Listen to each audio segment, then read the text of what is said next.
On today's PMEA's Take Note podcast, we are talking about an organization based in Western Pennsylvania that is doing a lot of good to connect in school and out of school music programs.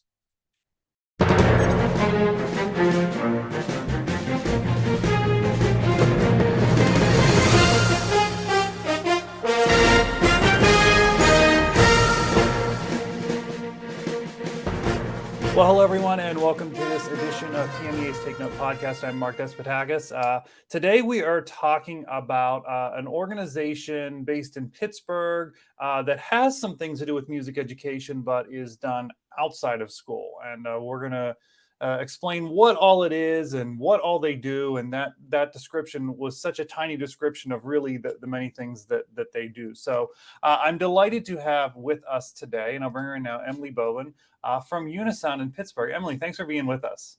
Thank you for having me. So I probably did a poor job of the elevator speech there of what UniSound is and just in giving it in a sentence or two. But that's okay because that's why you're here. So tell us what UniSound is, why it was created for people who probably have no idea what this is at this point. Yeah. So UniSound is basically a coalition of around 40 music and arts organizations in the Pittsburgh area that all provide musical opportunities out of school time to children and teens. And we know that Pittsburgh is overflowing with music programs. So one of UniSound's main goals is connecting Pittsburgh musical families with the music organization that fits their needs. And UniSound was created in 2019 after over 20 music and arts organizations came together in a group meeting. And it became very clear from the conversation that many of these organizations have the same problems and issues. So, especially with not having enough resources to market their programs or professional development needs. So UniSound basically stepped in and we became a program that can provide a shared services of a type to these organizations. So we market their programs for them. We provide professional development opportunities through workshops and sessions, along with many other programs that solve these issues. You know, as I look back to that creation, and one of the first things that really struck me about it was, you know, if you're a parent and your kid wants to get involved in let's just say some type of youth orchestra, well, where do you go? There's not just one in Pittsburgh. There's several. So where do you go? What one makes most sense? And I think that in many instances, these youth organizations are not competing against each other. They are offering different things for different students. And UniSound is kind of a way to maybe boil that down for a parent to make it a little bit easier. Is that fair? Yeah. Oh, yeah. And the whole idea behind it was that we are so in our little silos, all these different organizations, but a rising tide lifts all boats. So if we have full music programs, we can only grow. So it's really just trying to support everyone because usually there's a neighborhood issue. You know, someone's not going to want to come from the South Hills to the North Hills. So that would be the youth organization, the youth orchestra that they should go to is the one in the South Hills. So there, it fits the needs of the families that are looking to join these programs.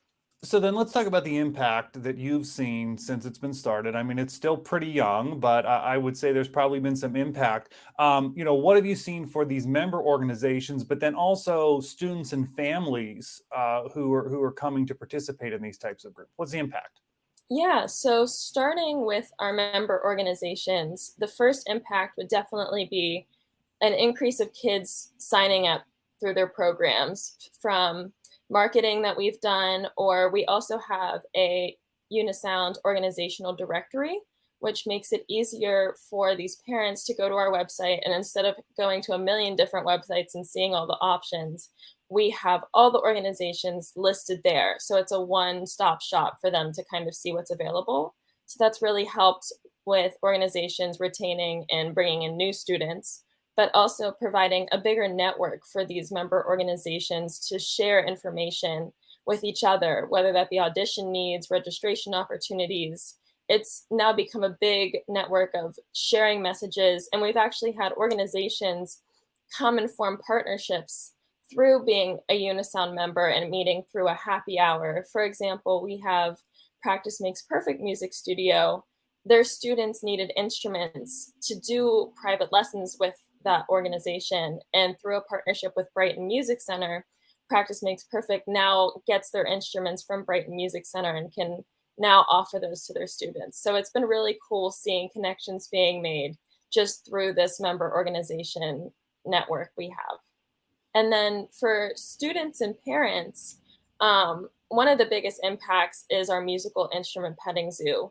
So, for those who are not familiar with what that means, we bring musical instruments to local libraries or community events, and we give kids and families the opportunity to pick up an instrument and learn how to get some sound out of it to see if there would even be a starting interest in learning about a musical instrument or taking lessons. And then that's the stepping stone that gets them to our directory into a program. So it's really been cool to see the excitement from those kids.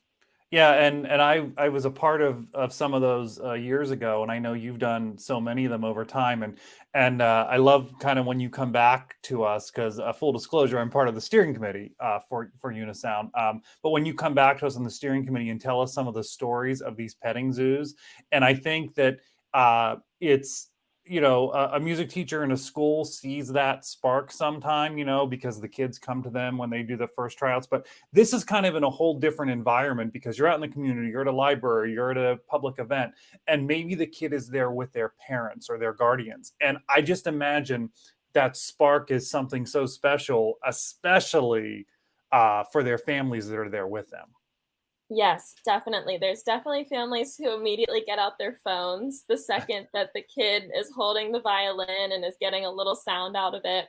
And that just, I mean, encourages the child because they're excited that their family is excited about it as well. So it's a very unique experience, but it's one that's very important and impactful. Yeah, that's so awesome. So, as this connects to school music programs, sometimes there's a tension between a school music program and a youth chorus or a youth orchestra because time is valuable, and in some instances, it's well, my rehearsal was this night and their rehearsal was this night, and some people are willing to compromise, some people are not willing to compromise. I've heard some other tensions with as it relates to the way a student is playing or singing something, like the pedagogy of it.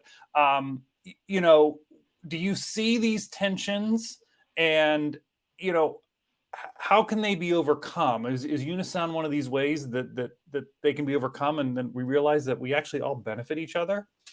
Right. Yeah. Well, I definitely hear a little bit about the tension between these programs. And honestly, it's mostly about the schedule, right? Because these kids only have so many hours in their day. And a lot of the time, these youth orchestras or youth choirs, when they get to a high level, there's a lot of rehearsal time and practice time that's necessary. And it might overlap with concerts or marching band or something like that. But instead of focusing on the tension, I think it's so important to understand that without these school programs, which are the foundation and the stepping stones of how these kids could even get to the level where they audition for these out of school programs, especially the higher level ones, that it is so necessary to support them and to have good music programs in schools, because without them, these organizations would not have their musicians, have the students to even have an organization. So it's more important to see how we benefit each other because we're all doing the same thing. We all want kids to become the best version of themselves through creating music. So it really, we should be working together, not focusing on scheduling issues. Yeah, and to those in-school teachers, the other thing is, this is just this wonderful venue for kids to go and do what they love at a different level. And I think it's important also to realize there's a value in being in an ensemble in front of a different conductor, in front of a different director, because you learn so much from that experience. And that's what many of these youth ensembles do. Obviously, it's not going to be your same in-school director, but they even bring in, maybe guest conductors or guest clinicians more often. So absolutely, certainly, see the overlap, and I really think Unisound is helping to overcome that in so many ways by just spreading the good word of what happens in these programs that are part of this coalition. So it's not just that UniSound does. I mean, that's huge, right? Like that's a huge thing that UniSound does. But there is another component of the work of UniSound that we call the BTAR program. But for those who don't know the acronym, it's the Black Teaching Artist in Residence program. Tell us what that is. Yeah, so the BTAR program was started in 2020 with the main purpose to cultivate new culturally and musically diverse collaborations among teaching artists, students, and youth music organizations in our Pittsburgh region. And we talk about consistently in our steering committee meetings that Pittsburgh is not the most welcoming place and easiest place for teaching artists of color to grow, to be their own professional. Like they have multiple jobs they have to do. They can't just be an artist. They can't just be focused on that. So the BTAR program is a residency. It's a 9-month residency. And we bring in two, and last year we had three because we had such great applicants, BTARs, to come in and they can actually just have time to focus on their art because we pay them a stipend. We give them professional development opportunities, workshop and marketing opportunities. So that way they're not doing Uber Eats. They're not doing 5 jobs just to be what they want to be, but they're getting the opportunity to network in our community and build their career just being a teaching artist. So, well, we just finished the third cohort. What have you seen as the outcomes? Because I will say, just to preface your response, like each cohort, each group is so different, and what they've come out with is so different. So, I'm curious what your take is on kind of the bigger picture outcomes. Yeah, I mean, like you said, it's been so interesting to see how different these cohorts and these groups have been. So, our first two BTARs, Brittany Trotter and Lynn Starr, got the program off to a great start. There's usually an ending project that the residency comes to an end with, and they ended with a concert, and that was really interesting. And they both, even though we hoped they would stay in Pittsburgh, they were so successful that they both moved to California to further their careers. And Brett got a job as a professor at the University of the Pacific's Conservatory of Music. And Lynn has been consistently performing in LA. So it's been really cool to see how they flourished through the program. And then our second cohort, Anita Levels and Dr. Zulia Nerio, have established themselves in Pittsburgh. They were so busy through their residency, they booked themselves. And it's been wonderful to see how they stayed here and grow. You know, like Zuli, she has been booked solid working with different opera companies because she's a vocalist, and she was singing at the Pirates game, doing the national anthem. And Anita moved on from the residency into the Pittsburgh Youth Choir's Artist of Color residency. So that was cool to see how they did it a little bit differently. And then finally, our third cohort that just finished up their time with us, Inez, Feralcat, and Soulman IT, again, were a totally different residency. They worked on a final project of recording a song in the studio instead of doing a live performance. And we're excited to see what they achieve now moving on after this 9 months. So we're looking forward to starting a fourth year, and we're hoping to see what differences we can see now again this year.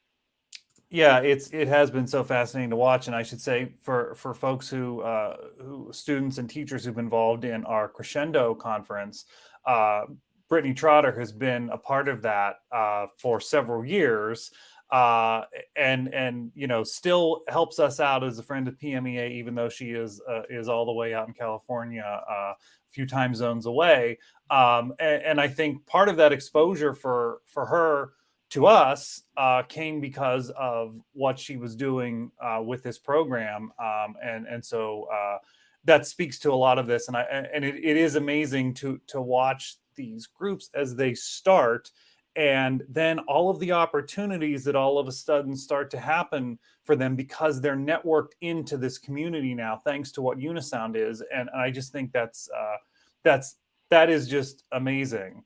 And so it's obviously working. So now the thought is, how does it expand? And it is expanding. So tell us about that.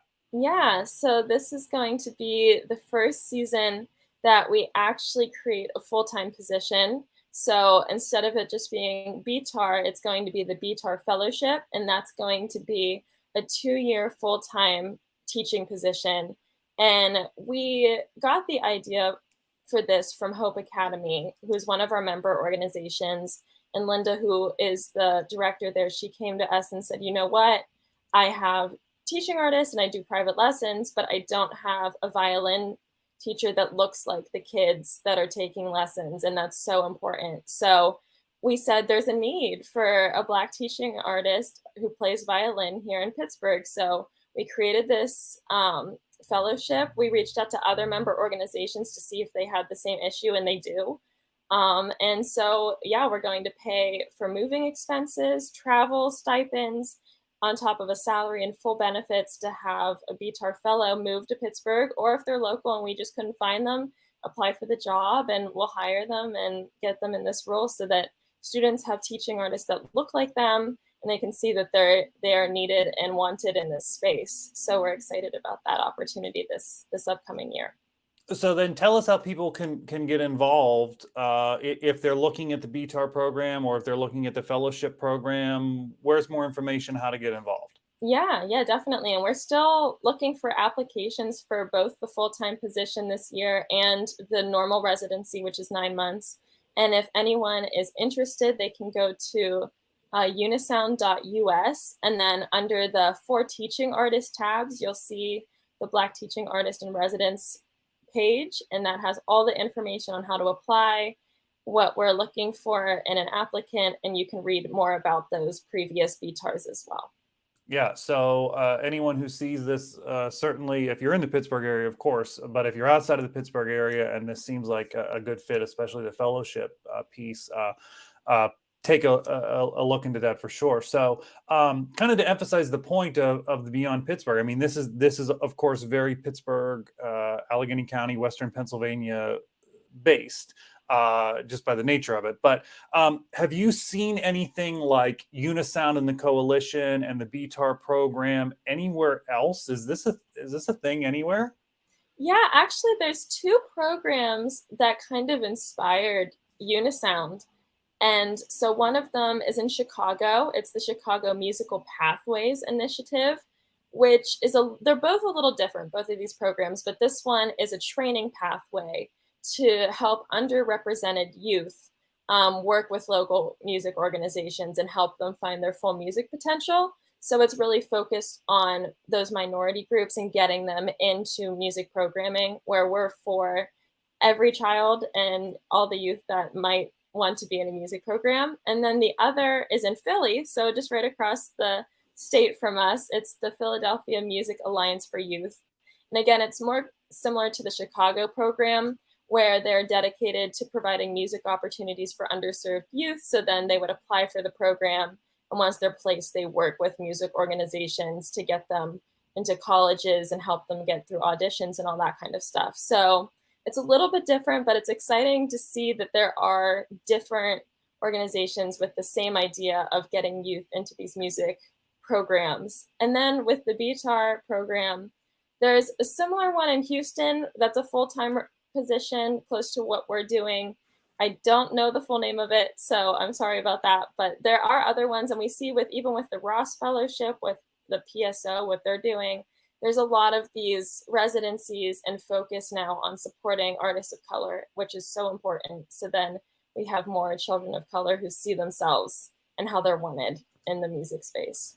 Yeah, and I think maybe the lesson is for anybody watching this who thinks, boy, could something like this happen in my community, is, kind of what UniSound did, is look then at these other programs out there and see what makes sense in your community and identify the needs. And then are there things that you can take that other people have done? And I'm sure that you and the others who are really in the weeds of UniSound on a daily basis are happy to connect with anyone that would Yes, have questions. definitely. Yeah. So give us the website one more time.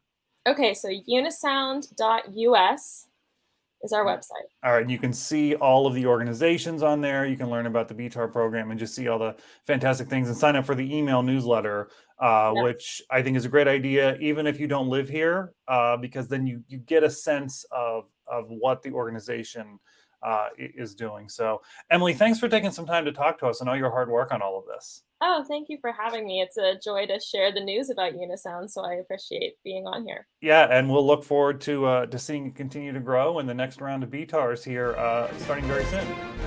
Thank you. Thanks for being with us. And thank you all for joining us on this edition of PMEA's Take Note Podcast. We want to thank our sponsor, the Grove City College Department of Music. We will see you next time.